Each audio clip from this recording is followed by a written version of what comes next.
ಭಾರತೀಯರಿಗೆ ಶ್ರಾವಣ ಮಾಸ ಪವಿತ್ರವಾಗಿರುವಂತಹ ಪರ್ವ ಅಂತ ಮನ್ನಣೆಯನ್ನು ಪಡ್ಕೊಂಡಿರುವಂತಹ ದಿನಗಳು. ಇಂಥ ಒಂದು ಪವಿತ್ರವಾದ ಮಾಸದಲ್ಲಿ ಬಸ್ಸಿಗೆ ಚಾಲನೆಯನ್ನು ಕೊಡೋಣದರಿಂದ ಸಾಮಾನ್ಯವಾಗಿ ಶ್ರಾವಣದಲ್ಲಿ ಹೆಚ್ಚಿನ ಸಂಖ್ಯೆಯಲ್ಲಿ ಶ್ರೀಶೈಲಕ್ಕೆ ಭಕ್ತರು ಬರುವವರು ಇರ್ತಾರೆ. ಅವ್ರಿಗೂ ಕೂಡ ಇದರ ಸದುಪಯೋಗ ಉಂಟಾಗುತ್ತೆ. ಅಷ್ಟೇ ಅಲ್ಲ, ಶ್ರಾವಣ ಮಾಸದಲ್ಲಿ ಜಗದ್ಗುರುಗಳ ಅನುಷ್ಠಾನನೂ ಕೂಡ ಒಂದು ತಿಂಗಳ ಪರ್ಯಂತ ಶ್ರೀಶೈಲದಲ್ಲಿಯೇ ಇರ್ತದೆ. ಬರುವ 16ನೇ ತಾರೀಕಿನಿಂದ ಆಗಸ್ಟ್ 16ರಿಂದ ಸೆಪ್ಟೆಂಬರ್ 11ರವರೆಗೆ ಪ್ರತಿದಿನ ಜಗದ್ಗುರುಗಳವರ ಇಷ್ಟಲಿಂಗ ಮಹಾಪೂಜೆ, ಸಾಯಂಕಾಲ ಅಕ್ಕ ಮಹಾದೇವಿಯ ಪುರಾಣ ಪ್ರವಚನ, ಹೀಗೆ ಒಂದು ತಿಂಗಳ ಪರ್ಯಂತ ಜಗದ್ಗುರುಗಳ ಅನುಷ್ಠಾನವೂ ಕೂಡ ಶ್ರೀಶೈಲ ಕ್ಷೇತ್ರದಲ್ಲಿ ಇರೋಣದರಿಂದ ಬರುವ ಭಕ್ತರು ಮಲ್ಲಿಕಾರ್ಜುನ ಜ್ಯೋತಿರ್ಲಿಂಗದ ದರ್ಶನದ ಜೊತೆಗೆ ಜಗದ್ಗುರುಗಳ ಇಷ್ಟಲಿಂಗ ಮಹಾಪೂಜೆಯಲ್ಲಿ ಪಾಲ್ಗೊಳ್ಳುವಂತಹ, ಸಾಯಂಕಾಲದ ಪುರಾಣ ಪ್ರವಚನದಲ್ಲಿ ಪಾಲ್ಗೊಳ್ಳುವಂತಹ ಅವಕಾಶವೂ ಕೂಡ ಭಕ್ತರಿಗೆ ಇರುತ್ತೆ. ಅದರ ಸದುಪಯೋಗವನ್ನು ಕೂಡ ಭಕ್ತರು ಪಡ್ಕೊಳ್ಬೋದು ಅಂತ ಈ ಸಂದರ್ಭದಲ್ಲಿ ಸೂಚನೆಯನ್ನು ಕೊಡಲಿಕ್ಕೆ ಬಯಸ್ತೀನಿ.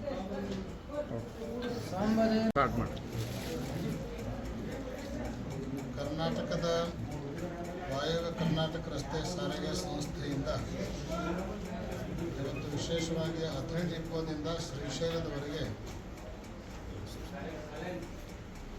ಶ್ರೀಶೈಲದ ಭಕ್ತರಿಗೆ ಅನುಕೂಲ ಮಾಡುವ ದೃಷ್ಟಿಯಿಂದ ಒಂದು ಬಸ್ಸಿಗೆ ಚಾಲನೆಯನ್ನು ನೀಡ್ತಾ ಇರೋದು ಬಹಳಷ್ಟು ಸಂತೋಷ ಮತ್ತು ಸಮಾಧಾನದ ಸಂಗತಿಯಾಗಿದೆ.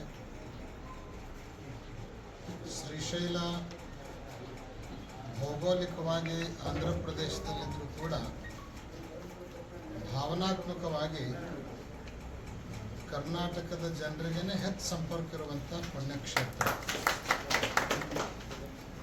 ಆ ದೃಷ್ಟಿಯಿಂದಲೇ ಈಗಲೂ ಕೂಡ ಶ್ರೀಶೈಲಕ್ಕೆ ಅತಿ ಹೆಚ್ಚು ಭೇಟಿ ಕೊಡುವಂತಹ ಭಕ್ತರ ಸಂಖ್ಯೆ ಎಲ್ಲಿದೆ ಅಂದರೆ ಅದು ಕರ್ನಾಟಕದಲ್ಲೇ ಇರುವಂತಹದ್ದು.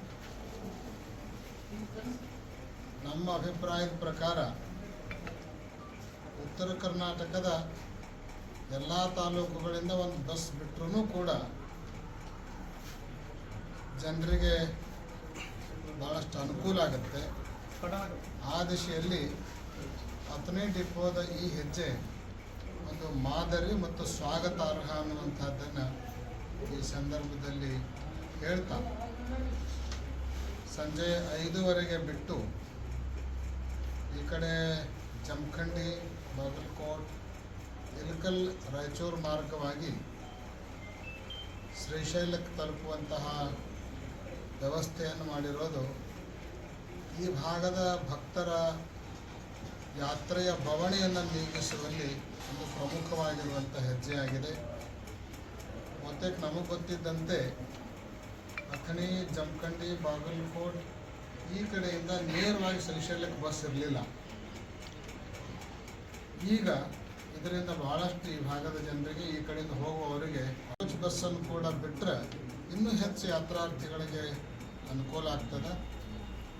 ರಾತ್ರಿ ಇಲ್ಲಿಂದ ಬಿಡ್ತಾರೆ, ಬೆಳಗ್ಗೆ ಹೋಗಿ ನಮ್ಮ ಧಾರ್ಮಿಕ ವಿಧಿವಿಧಾನಗಳನ್ನು ಪೂರೈಸಿ ಮತ್ತು ಸಂಜೆ 5ವರೆಗೆ ಅಲ್ಲಿ ಕೂತ್ಕೊಂಡ್ರಂದ್ರೆ ಮರುದಿವಸ ತಮ್ಮ ಊರಿಗೆ ಬಂದು ಅಂದರೆ 2 ರಾತ್ರಿ 1 ಹಗಲಿನಲ್ಲಿ ಶ್ರೀಶೈಲ ಯಾತ್ರೆ ಆರಾಮಾಗಿ ಎಲ್ಲ ಭಕ್ತರು ಕಂಪ್ಲೀಟ್ ಮಾಡಲಿಕ್ಕೆ ಅನುಕೂಲ ಆಗುತ್ತೆ. ಆ ದಿಶೆಯಲ್ಲೂ ಕೂಡ ನಮ್ಮ ಈ ಅಥಣಿ ಡಿಪೋದ DC ಅವರ ಆದಿಯಾಗಿ ಎಲ್ಲರೂ ಚಿಂತನೆಯನ್ನು ಮಾಡಬೇಕು ಅಂತ ತಿಳ್ಕೊಂಡು ಈ ಸಂದರ್ಭದಲ್ಲಿ ತಿಳಿಪಡಿಸ್ತಾ, ಜೊತೆಗೆ ಅಥಣಿಯ ಶಾಸಕರಾಗಿರುವಂತಹ ಮತ್ತು ಇತ್ತೀಚೆಗೆ ನೂತನವಾಗಿ ಸಚಿವರು ಆಗಿರುವಂತಹ ಲಕ್ಷ್ಮಣ್ ಸವದಿ ಅವರು ಈ ದಿಶೆಯಲ್ಲಿ ಭಾಳಷ್ಟು ಅನುಕೂಲಕರವಾಗಿರುವಂತಹ ಸಹಕಾರವನ್ನು ನೀಡಿ ಚಾಲನೆಯನ್ನು ಕೊಡೋದಕ್ಕೆ